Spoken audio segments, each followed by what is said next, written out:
La i10 est la petite citadine de Hyundai, l'entrée de gamme de la marque.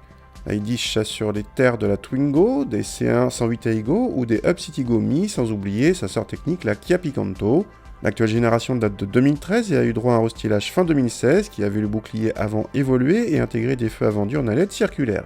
Côté motorisation, seuls deux blocs essence sont au programme, un petit 3 cylindres 1 litre de 66 chevaux ou notre 4 cylindres 1 litre 2 de 87 chevaux.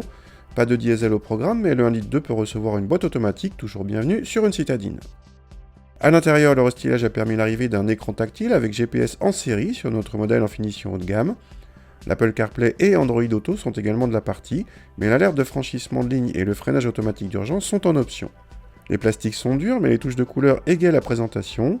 L'un des gros points forts de la i10 vient de ses places arrière, où deux adultes peuvent voyager très correctement, même avec des grands devants, rares dans la catégorie. Le coffre est dans la moyenne de la catégorie, mais inférieur à celui d'une Up. Le petit 1 litre 2 a le mérite de n'engendrer aucune vibration. Dépourvu de turbo, il reprend néanmoins correctement à partir de 2500 tours et ne s'essouffle pas avant la zone rouge. Pour une fois, les rapports de boîte ne sont pas trop longs et on aurait même aimé que la cinquième soit allongée. Les 130 km/h correspondent quasiment à 4000 tours minute, soit un peu trop haut à notre goût pour le niveau sonore. Côté châssis, cette i10 n'est pas là pour le sport. Elle prend du roulis à la direction, retouchée pour le restylage, nous a paru moins précise qu'auparavant et dotée d'une assistance trop prononcée sur route.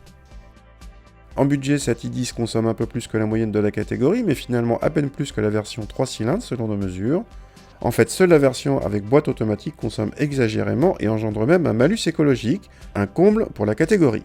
Question tarif, la i10 démarre juste en dessous des 11 000 € et notre modèle d'essai avec le gros moteur en finition haut de gamme frôle les 15 000 €.